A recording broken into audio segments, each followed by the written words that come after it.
Okay, so I'm sitting down with my friend Jenn this evening, and Jenn's going to encourage us about a struggle that she's had and kind of a journey that she has and a neat story in that. So Jenn, tell me a little about yourself.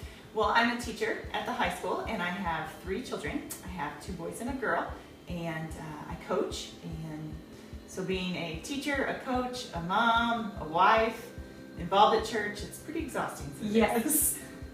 Now, Jenn, we are both boy moms, and plus you have a new baby girl. And so being a boy mom is something we have in common, but we also share something else in common. We both have anxiety disorder. Yes. And so tell me about that. When did you first become aware that you had maybe like an actual struggle with anxiety more than just like what was just a little worry or something? Right. My whole life has just been kind of what I thought was normal. And then after I had our second son, we showed up early to something, a function that my husband had. We showed up early. And whenever we realized we were early, which never happens, we're never early. But once we realized that we were early, I remember getting back in the car and I thought I was having a heart attack. Like, that was my first real anxiety attack, more so than just constant worry. Yeah. And the next day I went to my doctor and I was like, I think I have this problem. And she said, well, I think this is what it is, but let's go ahead and just let your hormones kind of ride back out, because we just had him, he was a couple months old. And so I was probably 28 whenever it actually was like a diagnosis. Yeah. You know, I was right around there too. It was after my second son also that I realized, I know, middle children. Yeah, for sure. But anyway, it was after my second son, who was actually like such a good baby. I mean, the years that followed that were a little different, but it was such a good baby. And I just felt like this inner shaking inside me all the time. Like, I told my husband one time, I would never do this, but I feel like I could like just throw a vase through the window sometimes because I feel just so shaky on the inside. And you have full out like anxiety attacks. Yes. That feel like heart attacks and things like that. Yes. 2 summers ago, my grandmother passed away, and you know, she'd been sick and this and that, but it's still always so sudden. And that was whenever I got diagnosed with actual like panic attacks. And so that one was a new one for me, because it was that jump off a bridge, you know, into the water, and you just can't get to the surface fast enough. And I would feel like that when I was watching TV or coaching a game. Like a suffocating feeling. Yes, just like that, drowning, can't get to the top of the surface fast enough. And so that was the first time for me that it was like really like the panic part of it, not just the anxiety and the worry and the like chest, you know, tightness and stuff, but the actual like panic was when your grandmother passed away, when my grandmother and you were away. super close to her, and so that like triggered a whole new thing for you. It was like took the That's so anxiety scary. and turned it upside down and made it Whole new 10 level. times worse. Yes.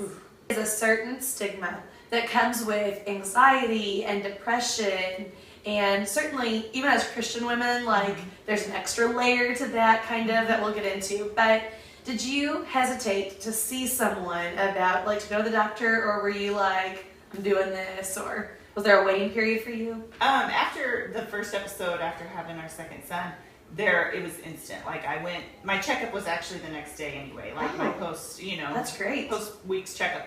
Yeah. And so I talked to her about it then, and I don't know that I would have right away if it wasn't already scheduled. And then whenever I had the second round of big episodes a couple years ago, it took me a long time, probably 2 or 3 weeks of feeling this way before I finally spoke to my husband and said, I think I need to go to the doctor and see somebody and get some help. Right. So as Christian women, surrounded by other believers and followers of Jesus, we sometimes hear some pretty crazy stuff from people about like our anxiety and what they think we can do to remedy it. Yes. And have you encountered that much? Yes, at first, especially whenever I first opened up and talked about having this problem and you know, how I would try to deal with it, and you know, offering advice to people that are trying to help someone else deal with it, you know, what we want to hear and what we don't want to hear. And I think sometimes some things people were trying to be very helpful, but until you've experienced that and you know that feeling and you know that just desperate kind of aching for something, and you know, you're kind of stuck in that, you don't understand fully Right. what is appropriate to say and what's not appropriate to say. You know, I relate it kind of to, like, whenever you see a pregnant lady who's in like the 39th week and they're miserable, and you say, oh, but it's just not much longer. You know, it's like, I know that, but I don't want to hear that right now.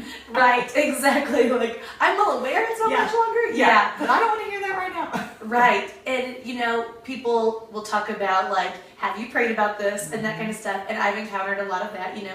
And I just always thought it's kind of like, yes, God is the healer of all things, you know, but he could also, and very well can, heal a broken arm. But there's a doctor, you know, who with gifts that God gave him can put a cast on my arm and make that and happen. So and so for me, I'm gonna go get a chill pill. You know, so that's something that works for me, because we're not talking about like a little worry. I really don't even feel like I'm a worrier per se. It's more like a I can't breathe. Right. You know. Right. Like it's that constant like pounding. Yes, and the sinking feeling, and the just everything's clouded around you and you just can't escape. And it's so hard to even put it into words what it is. And there was a post going around Facebook where somebody had put like anxiety in pictures. And it was so good. I wish I would have saved it and could quote who that was. But it was like people wrapped up in like, you know, kind of like saran wrap or, you know, something kind of like holding them in. Yes, just so that you would know, like you could see how it's like staring out a window and not being able to get out. And you just can't escape it. Right. And so people would ask me all the time, have you prayed about it? You know, they'd send me scripture, which was great. And Philippians 4:6 was the one that people would always, you know, send me. And I love it. It's great. I'm so glad, because sometimes I need to just focus on one scripture, and that's nice. But God also gave us medication, and God also gave us doctors, you know, that can help us. And the big thing for me is I don't need to be medicated every day. But whenever I'm in that tough season, it's nice to have just some other form of help. And so, you know, I don't take a daily medication. I have some on hand in case I need it. And, you know, I've tried to think of other ways to kind of handle that. But, sometimes it's, as Christian women, people just think, well, just keep praying through it, you know, which is good, and I do. And, you know, especially like, you know, get me through this day, get me through this specific issue or problem that I'm having. But it's more like in addition to, rather than at the absence of. You know, like at the absence of maybe some professional help. Or for some people, it's not like one size fits all. Like you have an occasional medicine. I have a daily chill pill I take because, you know, we probably have some different symptoms. Mine is just more like an internal like shakiness that I just will like feel an overwhelm that becomes a physical symptom. Over nothing. Kind of thing. Over nothing. My life is going great. You know, and kids are playing, and all of a sudden and all of a sudden it's just like I feel so panicked. Exactly. And so it's not like in the absence of prayer, you know, but in addition to that, you know, there's sometimes professional help. For someone else, it might be counseling. And I know that there are people who do like counseling, and that can be so helpful to them, just to like have someone to talk things through, rather than it being the constant talking to your friends and talking to your spouse and then being like, okay, here we go again. Like a professional sometimes has something that they can offer, you know, as a strategy to help in addition to our prayer life, which we both believe strongly in. Very much so. In that season of your life, was there anything that specifically helped you cope, or was there anything you were clinging to that just kind of helped you live well in the midst of the new struggle with anxiety? I think that probably besides prayer and listening to, you know, other preachers talk, and especially on that topic, honestly, my husband was probably the best thing.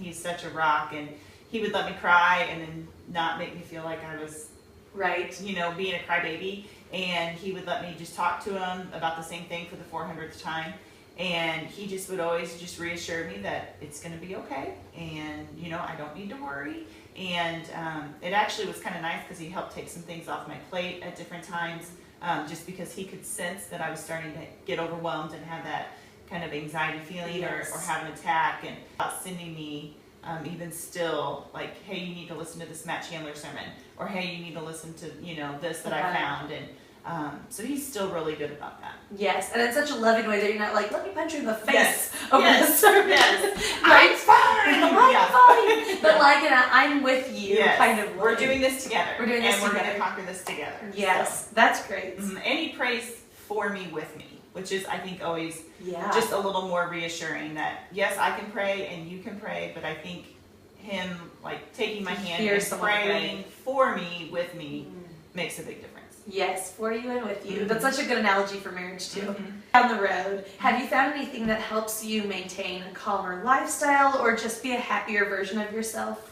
I put a lot of focus. I teach PE, so Yes. you know I'm very big on practicing what I preach, and so I do feel that whenever I have that kind of feeling start to come about, or I start to have an attack, or I just feel overwhelmed, I really start to dig into the gym, and the weight room specifically helps me a lot.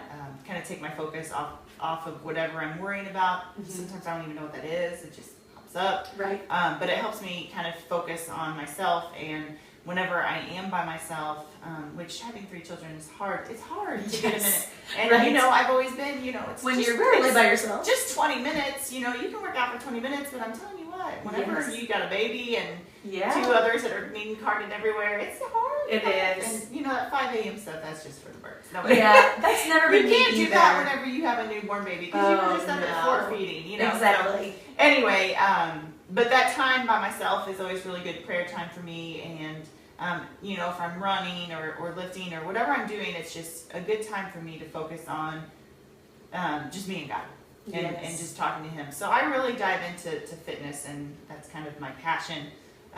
Outside of missions, that's my passion. Yeah. So, I share the passion for missions. yes. Not for the fitness. Maybe that's what I'm missing. I need the That's the fitness. second part. That's the second part. We both love Haiti. Yes. Yes. You know, so I shared that. The woman was sitting with us right now, and she shared her struggle with anxiety. What would your advice to be to share with her? Like, what encouragement would you give? What wisdom could you pass on?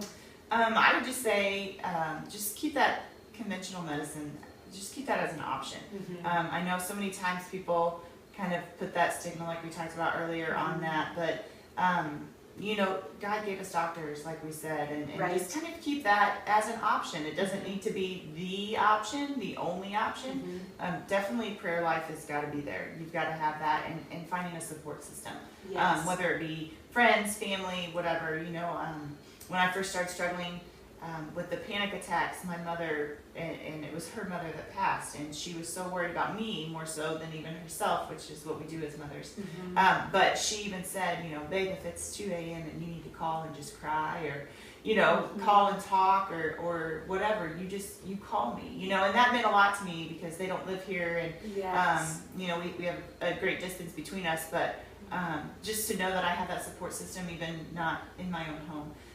So find a good support system. Yes. And find other people that are struggling to talk to, you know. I remember one of the first times we talked about it a long time ago, you said, but you always have it so good. You're always so put together, you know. And I just look at all the things that you do. And so it's so nice to know that somebody that I, you know is struggling with that too. And so that's been really nice. It's helped, I think, our relationship, because we understand that even though I always think you're perfect to put together, and you always think I'm perfect to put together, it's like, we're not. We're hot on the inside. We're really a hot mess. We're a hot mess, and but I think that that's really helped our relationship, and we have that in common. And so we can understand each other's struggles, for sure. And so I don't have that necessarily with my other friends that I'm, you know, super close to. Some of my best friends, they don't understand it because they've never dealt with it. Right. And so I think that just finding that support system, but keeping that conventional medicine open as well. Right, I agree. One thing that I heard someone say once about any sort of medicine for mental illness is that sometimes, and I don't always think of anxiety as a mental illness, but I have some friends who deal with like all kinds of sorts of things. And one thing somebody said, my pastor's wife actually said, you know, when it comes to taking medicine, we wouldn't say, I have to take cold medicine, I am a cold. Right. You know, you don't have to label yourself. It's just, I have a cold and I have some symptoms, and so I'm going to take this medicine. You know, it's not like, I'm going to pray away this cold. Right. I don't want to be labeled as a cold. You know, like, we don't have to be labeled as anxiety disorder. Right. Just like if we take a little anxiety medicine and that helps, that's great. Just release some symptoms. helps my true, brain yeah. to calm down a little bit. I know that a lot of people maybe tuning in and watching don't necessarily have anxiety disorder, but I think we all know someone who does. And so what would your advice be to someone who has a loved one struggling with anxiety or even depression? Like, it's kind of the flip side, and we maybe don't share that struggle, but someone struggling with anxiety, if they love someone dealing with that, what can they do to actually be helpful and loving in that situation? I think just be super supportive. Don't try to, like you said, label them, mommy's having an episode, Yeah. she's losing it. But Exactly. I think that just being calm and understanding and, I think it is probably frustrating because they want to know why you're having this, anxiety, and a lot of times you don't know why. There's nothing that triggers it. Exactly. You're just sitting there and all of a sudden you're like, oh my gosh, we have bills due, and you're in a panic, or I just feel really tense. I don't know why. Yeah. And so I think just understanding that we can't always give you an answer. So whenever you say what's wrong, and we say we don't know or nothing, Right. it may be nothing because Right. we can't explain what's going on in our head and in our body. So I think just be understanding of that and aware that we can't always put it into words, and it's never going to be put into actions. It's just sometimes we just have to deal with it, and we don't know how, but just understand that we can't always tell you what's going on. And I think that's a big thing because we're in an instant gratification world, and people want to know answers right away, and we don't always have them. Right. And so just be real supportive and real patient. And then if it's a spouse or a loved one, pray with that person. So don't just pray for them, but pray with them. And I think that helps a lot because it helps open a lot of lines of communication between the two of you. It builds a big trust. It does. That's excellent advice. That's so good. Thank you so much for sharing that. Well, thanks so much for sitting down and talking about this really hard thing to talk about. We kind of discussed that just talking about it, we're clenching our hands like, just talking about the anxiety just makes me feel awful, But anyway, thanks so much for being willing to do that so that maybe someone else can be encouraged or someone else can love someone well. Yes. So thanks so much, Jen. No problem. All at once it's a gentle and thundering noise, oh God.